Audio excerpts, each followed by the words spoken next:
I thank the gentleman and I thank the Speaker. Mr. Speaker, not only will this project create thousands of much-needed jobs, it'll secure America's energy future by reducing our dependence on foreign oil. By working with our neighbors to the north on an effort that ramps up our domestic energy production, we'll better protect families here at home from the effects of energy market insecurity caused by political and economic troubles in other parts of the world. Estimates vary, but the most conservative estimates predict that this job project will create 13,000 new construction jobs and an additional 7,000 manufacturing jobs. But that's not all, Mr. Speaker. Let's put this in perspective. The Keystone XL pipeline, when operating at capacity, will be able to move 840,000 barrels of oil per day into our domestic refining capacity on domestic production market. And put that in perspective. America imports about 8.4 million barrels per day. The carrying capacity of this pipeline alone is 10% of America's net national daily imports. America consumes 20 million barrels a day. The carrying capacity of this pipeline represents 5% of current U.S. daily consumption of oil products. The U.S. daily produces about 8.8 million barrels a day. This pipeline will have the capacity to bring in 10%, in addition, more, what we're already producing on a daily basis here in this country. It also represents approximately a one-third increase in the total daily imports from Canada. And if that wasn't enough, the 840,000 this can carry comes real close to the 900,000 barrels a day that we import every day from Venezuela. I don't know about anybody else, but any policy in this country that private enterprise is going to lead the way and pay for that can cause us to tell the folks in Venezuela, goodbye, we'll see you later. That's good policy, good economic policy, good energy policy for this country. Mr. Speaker, we've held hearings on this matter. We've engaged the public and energy experts. We've checked and rechecked for environmental soundness and debated for hours on the floor of this House. After all that, what we're left with is a very well-vetted and I think worthwhile project that's ready to start construction. For the jobs and for the energy security, the folks I represent want us to get moving on this. We have an opportunity to make that happen in the Highway Bill conference that's currently underway. I encourage my colleagues to support my motion to instruct so we can send that message loud and clear to the conferees. With that, Mr. Speaker, I reserve the balance of my time. The gentleman from Georgia reserves. The gentleman from Michigan. Mr. Speaker, I would yield myself as much time as I may consume. The gentleman is recognized for as much time as may consume. Mr. Speaker, this amendment is really about jobs in the economy. The President, you'll remember, in January, in a national address, said he would do whatever it takes to create U.S. jobs. That's what this bill does. It creates, by just about everybody's estimate, 20,000 direct jobs, more than 100,000 indirect jobs. And I would note that under Ed Whitfield's leadership, the chairman of the Energy and Power Subcommittee, we went through regular order on this bill last year. We held hearings, we held a subcommittee markup, we had a full committee markup, and last summer we passed it on the House floor by almost a 2-to-1 margin, obviously bipartisan. Mr. Speaker, we consume about 18 or 19 million barrels of oil every day. We produce only 8 to 9 million barrels a day. This is a pipeline that will bring us 800,000 barrels a day from our friends, the Canadians. We've waited 3 years. You'll remember that Secretary of State Hillary Clinton said in October of 2010 that she was inclined to support this. And in August of last year, she said, we'll have the review done before the end of the year. It's not been done yet. And even though this House passed the bill by a significant margin, the Senate did not act. And that's why this bill has been attached to a couple different bills, and now as part of the highway bill. And I support the gentleman's instruction to the conferees to include this. The route has been rerouted through Nebraska. They now support this new route. We have spent billions of dollars at our refineries across the country trying to get ready for this new source of oil coming from our friends, the Canadians. So what happens if we continue to say no? The Canadians are for sure going to still produce this. They're still going to mine the oil sands up in Alberta, but it's not going to come here. It's going to go to China. China is prepared to spend with the Canadians literally billions of dollars to send it there, of which none of it will come back to the United States. That's not the right answer. No, it's not. That's why it's part of this bill to provide us, it's not only a national security issue as part of the highway bill, but it's also a way that we will know that we'll have a steady source of supply. Now, let me just make one more point. Today, we import from Canada 2.6 million barrels of oil every single day. 1 million barrels of that already is oil sands. In my home state of Michigan, the Marathon Refinery outside of Detroit has spent $2.2 billion expanding their refinery, preparing for oil sands, not from Alberta, not from this pipe, not from this part of Canada, but other parts, of which that oil sands then will be part of what we consume here in the United States. 1 million barrels of the 2.6 million that Canada sends us every day is oil sands.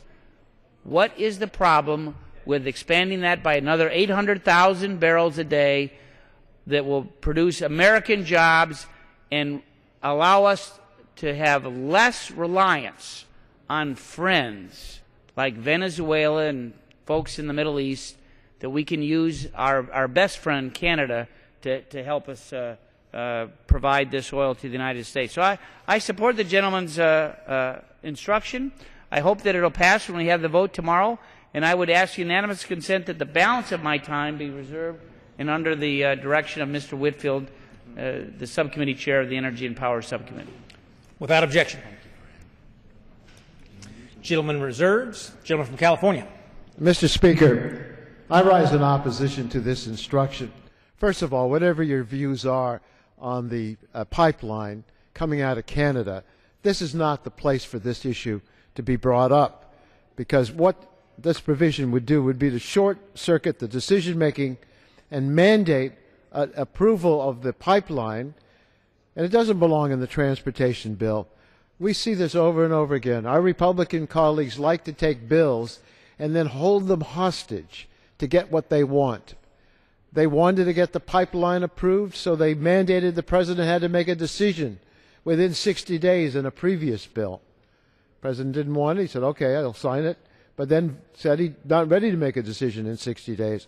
So this provision doesn't require him to make a decision. It tells him, this is going to be decided. This is going to be done. That's what we used to call earmarks. And in fact, this is an earmark, a special interest earmark. Now, on its merits, this legislative earmark for TransCanada makes no sense. Mandating approval of the Keystone XL pipeline might help jobs in other countries. It might create more jobs in Canada. But when the Republicans tell us it's going to produce so many jobs in the United States, they're not buying a pipeline, they're buying a pipe dream. A green light for Keystone will lead to massive imports of transmission pipe manufactured overseas. The American people will bear all the risks, and Big Oil will reap all the rewards of this pipeline. We're going to get more carbon pollution, more dangerous oil spills, land seizures by a foreign company, and higher oil prices in the Midwest. Big Oil gets the ability to extract more profits from the Midwest, a conduit for exporting tar sands products to China, because that's where this oil is going to go. Because it's an international transport of oil from these tar sands from Canada to the United States, going down to the Gulf, it can then be put on steamers and sent to China. And there's no restriction against it. We have open markets, and China would be delighted to take that oil. But it's not going to benefit us. It's going to benefit China. Now, President Obama listened to the differing views of American citizens, and he made a responsible decision. He said he was not going to approve this pipeline through the ecologically fragile Sand Hills area of Nebraska, but the State Department would consider an alternative route, and Nebraska is still looking for another route that would be acceptable to the state. The President is making sure he has all the information he needs to make the right decision. This provision takes the opposite approach. It gives a pipeline an unprecedented legislative earmark. It doesn't give discretion. It requires the Federal Energy Regulatory Commission to approve the pipeline immediately, even though we don't know what route it will take through Nebraska. I think we ought to recognize these tar sands in Canada are very, very dirty, and it's going to require a lot of energy to get them into an oil form that can be transported through a pipeline. The consequence of that is going to be to add more carbon emissions at a time when our planet is already suffering from global warming and extreme climate change. It would be incredibly reckless for Congress to jeopardize this critically important transportation bill by playing politics over an unrelated and extraneous provision. I urge my colleagues to reject this motion and to not put in this poison pill provision that would lead to the whole transportation being vetoed. I reserve the balance of my time. Gentleman reserves. The gentleman from Georgia. Thank you, Mr. Speaker. I yield 2 minutes to the gentleman from Pennsylvania, Mr. Altmaier. The gentleman from Pennsylvania is recognized for 2 minutes. Mr. Speaker, construction of the Keystone XL pipeline would create thousands of jobs for hardworking Americans, but it would also increase our energy independence. Canada has already confirmed its intention to build the pipeline. The only question now is whether or not our nation will benefit from the jobs, economic growth, and energy security that comes with construction of the pipeline. We cannot allow this opportunity to pass us by. The project would be developed in keeping with all environmental regulations and constructed with the safest and most advanced pipeline technology available. What's more, the Keystone pipeline takes advantage of Canada's vast oil resources that are the second largest on the planet. The time for delay has long since passed. The House legislation would advance the approval and construction of the pipeline passed by the House on multiple occasions with bipartisan support. The Keystone pipeline has the potential to become a viable, long-lasting, sustainable source of energy for the future. Construction of the pipeline would provide a steady source of energy for our country, decrease our reliance on volatile oil markets, and provide the certainty that comes with a steady job for tens of thousands of Americans. Mr. Speaker, the pipeline is going to be built. What's left to decide is whether Americans will benefit from it. I strongly urge the conferees on the Surface Transportation Committee to include the Keystone Pipeline in the final bill, and I look forward to working with my colleagues to continue to advance our nation's energy independence. I yield back my time. Gentleman yields back. Gentleman from Georgia reserves. Gentleman from Kentucky. Mr. Speaker, at this time I would like to yield 4 minutes to the distinguished gentleman from Nebraska, Mr. Terry, who is one of the primary sponsors of the Keystone Pipeline legislation, and the route of the pipeline will be going partially through his home state of Nebraska, yielding 4 minutes. Gentleman from Nebraska is recognized for 4 minutes. Thank you, Mr. Chairman. And Mr. Speaker, I rise in strong support of the gentleman from Georgia's motion to instruct conferees to support the Keystone Pipeline and the transportation bill. Let's start with a quick tutorial here. Right here, above the United States border in Canada, a couple hundred miles north of our border, lies the second or third largest current reserve of oil. Now, there's already an existing pipeline coming down through the Bakken fields, or on North Dakota. This blue dotted line is the new pipeline, the one that's of controversy now, mostly because it's the environmental left, the NRDC, and some other organizations that have come out opposed that because they don't want fossil fuel use, especially a heavier crude. Now, that's the focus of the debate. They have stated that their whole goal here is to kill this pipeline. Now, what does this pipeline do for the United States of America? Well, first of all, we have the second or third largest reserve here. This pipeline will bring 800,000 barrels per day. We've already heard from 2 different gentlemen that our country imports about 10 million barrels per day. So if we can bring 800,000 to 1 million barrels per day, that's that much less that has to be imported from a country like Venezuela. By the way, we import about 800,000 to 900,000 barrels per day from Venezuela. Maybe we can stop sending our dollars to Venezuela so they can buy military equipment from from Russia to destabilize South and Central America, which is what these dollars are doing. So it provides us a level of energy security, offsets imports into our country from countries we don't like. The bonus here is jobs. 10,000, 20,000 jobs will be created directly. And we hear statements that it won't create jobs, but I can take you to the laborers facility that has a project labor agreement in hand. I can take you to the IBEW that's got a project labor agreement in hand. I can take you to several other of our unions that have agreements ready to go if they would start building this pipeline. Now, I wanted to mention and clear up some of the misinformation that's out there regarding this pipeline in my home state of Nebraska. First of all, in the efforts that we took to get this pipeline out of the politics of the White House and into reasonable hands to get this approved, we exempted the state of Nebraska, giving them enough time to find a new route.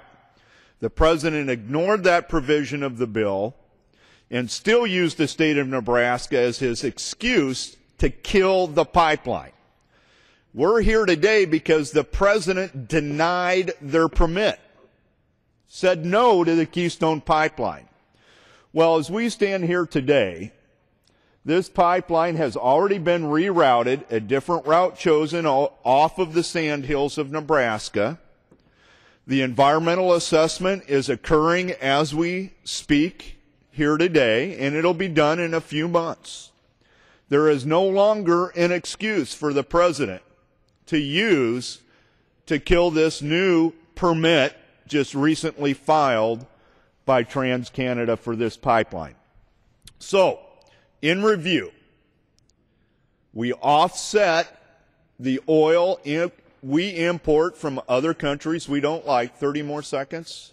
An additional 1 minute. The gentleman is recognized for additional 1 minute. We create 20,000 jobs building this pipeline. And we have a relationship with China where we access the second or third largest reserve. And the gentleman is right. There's a pipeline that they're building to go off west so the Chinese can have access to part of this. We need this oil. Let's compliment our friends and let's pass this pipeline. I yield back. Gentleman yields back. Gentleman from Speaker, California. At this point, I'd like to yield 4 minutes to the gentleman from Pennsylvania, an important member of the Energy and Commerce Committee, Mr. Doyle. Gentleman from Pennsylvania is recognized for 4 minutes. Thank you, Mr. Speaker. I rise in opposition to this motion to instruct. Like Mr. Barrow and many of my friends on the other side of the aisle, I support building this pipeline in a way that protects the environment and creates good American jobs, but not in the manner that this motion to instruct would have us do. I've come to the floor many times to talk about the Keystone Pipeline. Many times my concern was that we're not using enough American-made steel in this project, that a lot of what we were told initially about the steelworker jobs and the things that would be created just didn't come to materialize. But my biggest concern with this motion to instruct is we're once again talking about a 30-day timeline for approval from an agency, the Federal Energy Regulatory Commission, that has nothing to do with oil pipeline siting and permitting. We're asking FERC, we're tasking them with the regulation of wholesale electricity. We task them with ensuring reliability, hydropower permitting, and natural gas pipeline siting. FERC doesn't have the authority or the expertise to permit and cite oil pipeline at all. And it's unrealistic to expect that they can do it in 30 days. And if FERC doesn't issue a permit in 30 days, it doesn't matter. This motion would allow the permit to be deemed as issued to build the Keystone XL pipeline, even if FERC doesn't approve a permit within 30 days. A 30-day arbitrary and rushed approval for this pipeline is not worth holding up our entire highway bill conference. The Keystone XL pipeline will be built in due time with appropriate permitting. It will create good-paying jobs and strengthen our relationship with our neighbor Canada. Let's not hold up the highway bill conference that can bring even more good jobs and improved infrastructure that our country so badly needs.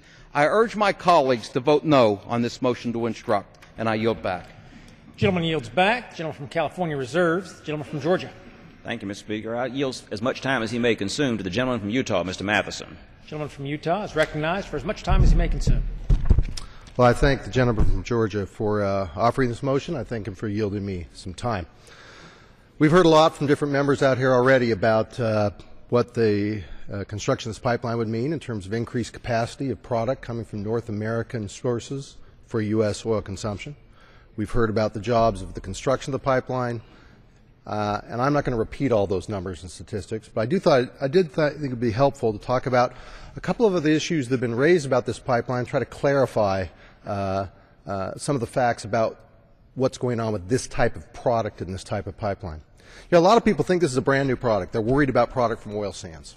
In fact, according to the Congressional Research Service, there are already 5 other pipelines that are bringing this product from Canada to the United States. In fact, for years, this product's been coming to refineries in the state of Utah, where I'm from, and refined in refineries in North Salt Lake.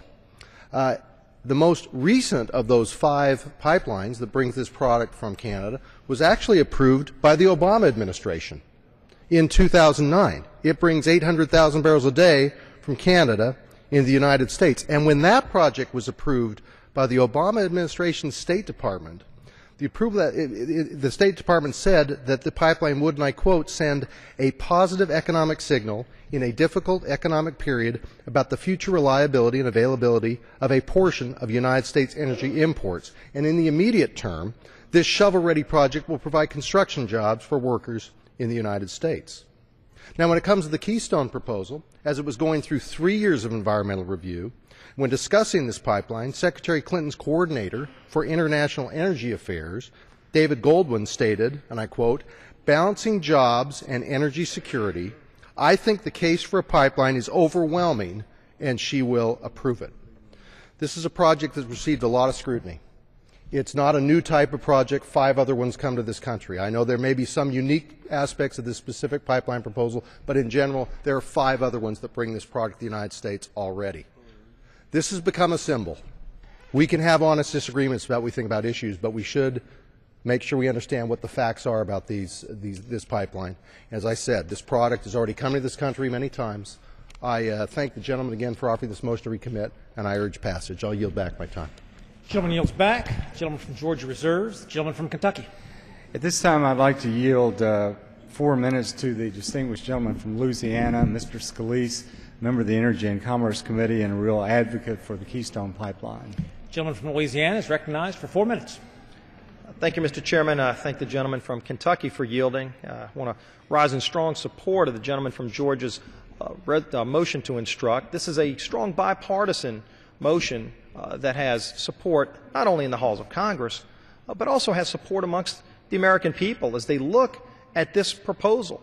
Keystone, our friends in Canada, they have vast oil reserves, and they're going to extract those reserves, whether they're used in America or whether they're used in China. And so the question is not whether or not Canada is going to go and explore their oil sands. It's whether or not we get the oil from a friend in Canada, 1 million barrels a day when it's in operation, or we continue to become more reliant on Middle Eastern oil, oil from countries in many cases that use the money that we send, the billions of dollars a day we send to them, against us, against our troops. And we have an opportunity to do many things here. We can help secure America's energy independence by saying that's 1 million barrels a day less that we need to get from Middle Eastern countries who don't like us. We can get it from a friend in Canada. And they want to send it to us. And oh, by the way, it's going to create about 20,000 American jobs up front. There's much more to come. The estimates are even higher long term once the pipeline's in operation. And yet this shouldn't even be a dilemma. It's not controversial to most people. Most people consider it a no-brainer. 20,000 jobs. 1 million barrels a day of oil from a friend in Canada instead of other countries. And yet President Obama has said no. Now he goes around giving speeches saying he's for all of the above. We've heard it time and time again. He's for all of the above. Maybe he's for all up above, but nothing below. Because if you say no to the Keystone pipeline, you're not for all of the above energy. You just look at the facts. We've got the opportunity to say yes to something that creates great jobs. And this transportation bill is the perfect place for it because this is infrastructure. We've got pipeline already running all throughout our country. Even if this amendment passes, Mr. Chairman, there's nothing that says that every state has to have the Keystone pipeline go through it. If there are any environmental issues, each state still has to permit the pipeline if it goes through their state. So each state still has the ability to say, look, we want to make sure the route fits best with our environment. That'll happen anyway, even if it's approved. But if the President rejects Keystone, make no doubt about it, the oil will still be produced in Canada, except it'll be sent to China. And the jobs will be sent to China. And the billions of dollars of private investment. This isn't one of those phony stimulus bills where we print a bunch of money we don't have and borrow it from China. This is actually real investment from private sources, and they want to spend those billions of dollars here in America. They want to create those jobs here in America. They want to help ensure our American energy independence right here at home, and the President keeps saying no. It's our opportunity to stand up in a bipartisan way and say something, this is something we all agree upon. Just because some radical environmentalists went and held a big rally over at the White House a few months ago, and literally 3 days later the President said, oh wait, now I'm against Keystone. It's time for us to stand up and do the right thing, stand up for those American jobs, stand up for billions of dollars of private investment, and stand up for American energy security and say yes to the Keystone pipeline. Strongly support this motion, and I yield back the balance of my time. Gentleman yields back. The gentleman from Kentucky reserves. The gentleman from California. Mr. Speaker, I'm pleased at this time to yield to Mr. Markey from the state of Massachusetts 5 minutes. The gentleman from Massachusetts is recognized for 5 minutes. I thank the gentleman from California. The transportation bill should be about increasing the number of riders on our mass transit system to reduce oil dependence. It should be about increasing the number of riders in HOV lanes to ease commuters' lives and to encourage people to get more energy-efficient vehicles. The transportation bill should not be used as a vehicle to force approval of the Keystone XL export pipeline, because that's what it is. It's an extra-large export pipeline. The American Petroleum Institute ads claim that the Keystone pipeline will deliver oil to power our country. Sounds great, but in fact, there is no legislative guarantee that even a single drop of this oil and fuel from the Keystone export pipeline would stay in the United States for American consumers. When I asked in the hearing the president of the TransCanada Pipeline Company whether he would guarantee that the oil that came from Canada through the entirety of the United States would stay here in the United States, he said, no, I will not give you a guarantee. So let us not hear again from the Republicans about how this is oil for America, because the president of the pipeline would not give us a guarantee that he would keep the oil here in the United States. And why is that? Because the pipeline is going to Port Arthur, Texas. Now, what's so special about Port Arthur, Texas? Well, it just happens to be that it's a tax-free zone. So they're going to bring this pipeline without any environmental safeguards because they just want to approve it themselves, the Congress. And, you know, a congressional expert is an oxymoron. Okay? There is no such thing compared to real environmental experts, real experts in this area. You know, congressional experts like Jumbo Shrimp or Salt Lake City Nightlife. I mean, there is no such thing. And yet they're saying, no, let's approve the pipeline. No environmental safeguards. We'll just move it through. We're experts. We're going to supersede the Environmental Protection Agency and send it to Port Arthur, Texas, and then in Port Arthur, Texas, it's going to get sent. And guess where it's going to get sent? You don't have to be Dick Tracy to figure this out. It's going to be sent to China. It's going to be sent to Latin America. It's going to be sent to Europe, tax-free. By the way, you represent Port Arthur, Texas. You represent any part of Texas. Vote yes on this resolution. But if you come from another state, I'd throw in Louisiana and Oklahoma as well. But if you come from another state, I don't know what you're thinking. I really don't know what you're thinking. You don't have a guarantee on the environment. You don't have a guarantee that the oil is going to stay here in the United States. You're going to accept the canards, the fabrications, the misrepresentations that this is oil for America when no one will put it in the bill. The oil must stay in America. You won't hear the president of TransCanada or ExxonMobil or Chevron saying the oil is going to stay in America. Let me know where that happens. This is oil that they're going to sell in other parts of the world. And why do they want to do that? Because right now a barrel of oil in the United States is $93 a barrel, and a barrel of oil in Europe is $115 a barrel. You don't have to be a finance major to figure out that they want to sell that oil in the world market. So all we are is just a big conduit for that dirtiest oil in the world coming out of Canada, coming right through the United States without environmental safeguards, going to Port Arthur, Texas, tax-free zone, to send it so that ExxonMobil and the rest of these companies can make a fortune on the global market. Now, is that crazy or what? Why are we debating this right now? And why are we listening to these people at the same time that we export? You know something else we export, ladies and gentlemen? We export our young men and women over to the Middle East in order to protect oil coming into the United States.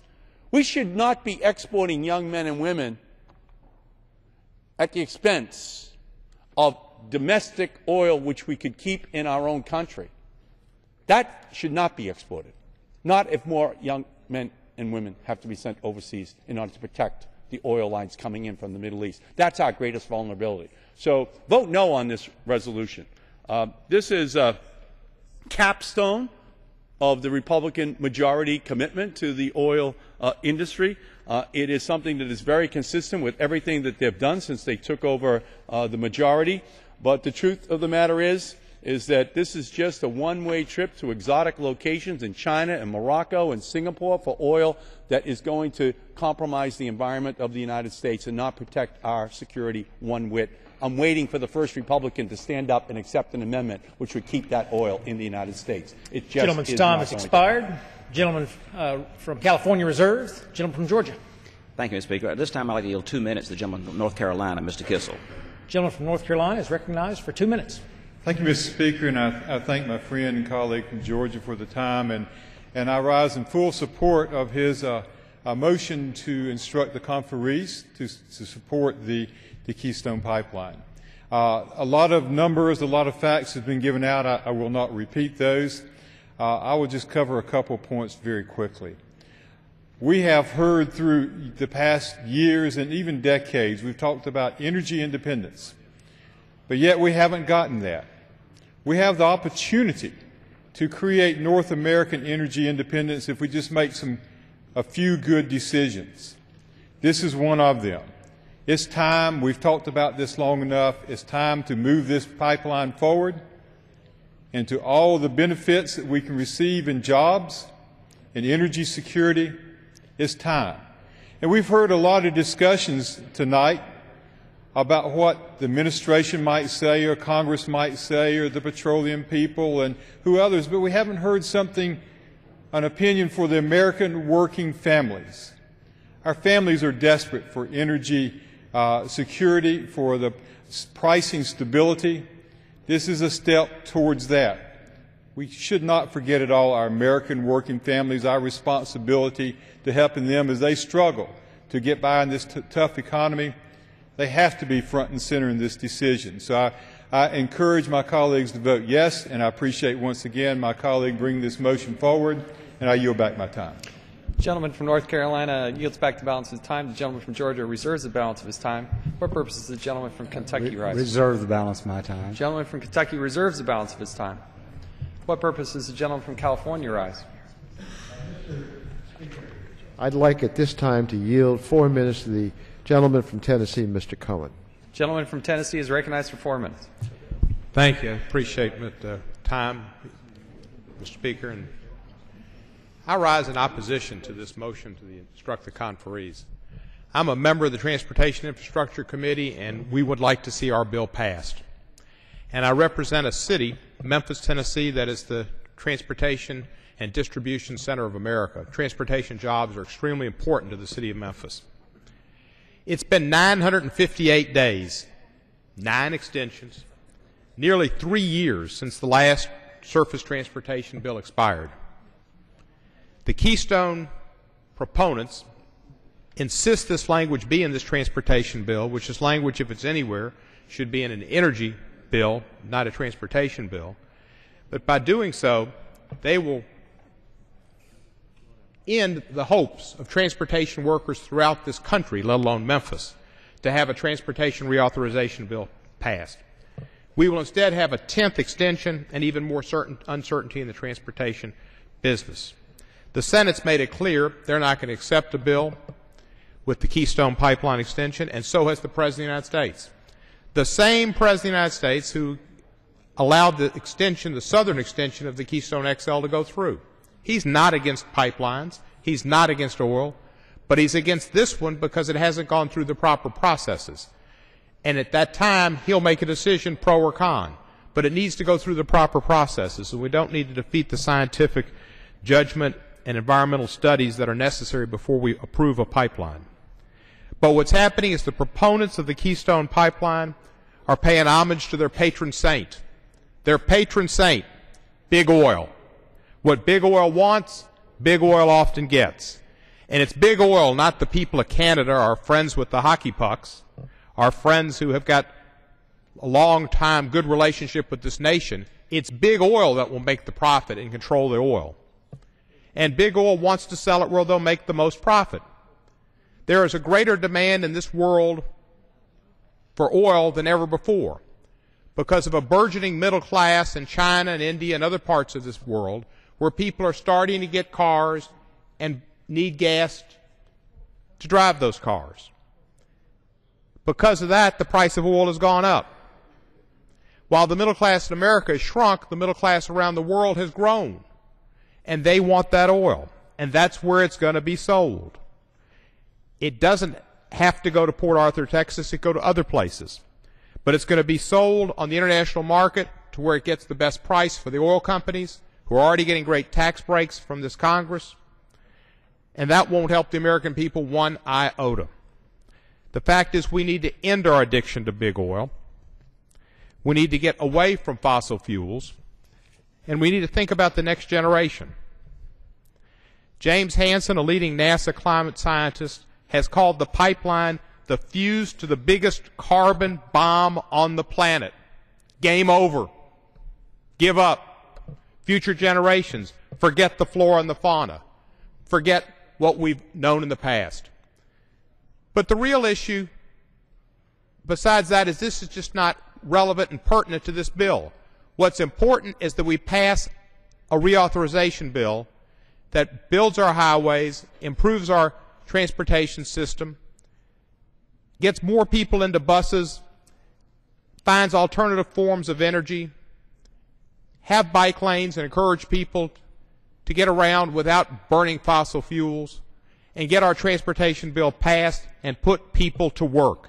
It's the best thing we could do for the economy is to pass the bill. And the conferee's suggestion that the Keystone Pipeline be kept alive as an issue just keeps the passage of this bill further down the road, keeps American workers unemployed, keeps commerce stalled. We need to not approve this recommendation. I ask us to vote no. Thank you, and I yield back the balance of my time. Gentleman yields back. The gentleman from California reserves the balance of his time. For purposes, gentleman from Georgia rise. Yield myself such time as I may consume. Gentleman's recognized. Thank you, Mr. Speaker. Mr. Speaker, some have said that because we are inextricably part of a world market, because we consume more than we produce of this vital commodity, and that therefore we cannot legislate ourselves an island in this process, and that since we both produce and consume and produce and export, that therefore it follows from that that virtually anything we can get, any new source of conventional energy that we get is going to be a mere conduit, a pass-through to somebody else and lost to us. I'd like to point out that we produce in this country some 12 million barrels a day. We export some 2.9 to 3 million barrels a day, so there's both oil being produced in this country and exported for a net annual production on a daily basis of 8.8. It does not follow from that that any new sources of energy that we get are going to flow right through this country someplace else. In fact, a study commissioned by the Department of Energy addressed the dynamic effect of limiting our access to unconventional sources of this energy in Canada and allowing that energy to go someplace else. And a study compiled for the Department of Energy pointed out the perverse effect of this would be if we deny ourselves access to this new source of Canadian oil, what will happen is it will go to other countries, and who will fill the gap? Middle Eastern and African OPEC countries will actually increase their shipments to this country. We'll become more dependent upon imports from folks that we don't want to rely upon if we deny ourselves access to those folks we do want to rely upon. In the words of the study commissioned for the Department of Energy, they would displace the Canadian oil crudes would be lost to the U.S. market and go instead to Asia. They would displace the world's balancing crudes, Middle Eastern and African predominantly OPEC grades, which would in turn move to the USA. The net effect would be substantially higher U.S. dependence on crude oils from those sources, the sources we want to wean ourselves off of. Finally, along this line, it's been said that because we're describing conditions in ordinary terms, when the markets are working as we hope they will and as they should, we need to remember, we need to bear in mind, there's always the possibility the world market will fail us. I'm old enough to remember a time in this country's history when we were embargoed, first in 1973, because we came to the aid of our ally Israel in response to the Yom Kippur War. We were embargoed by the OPEC oil countries.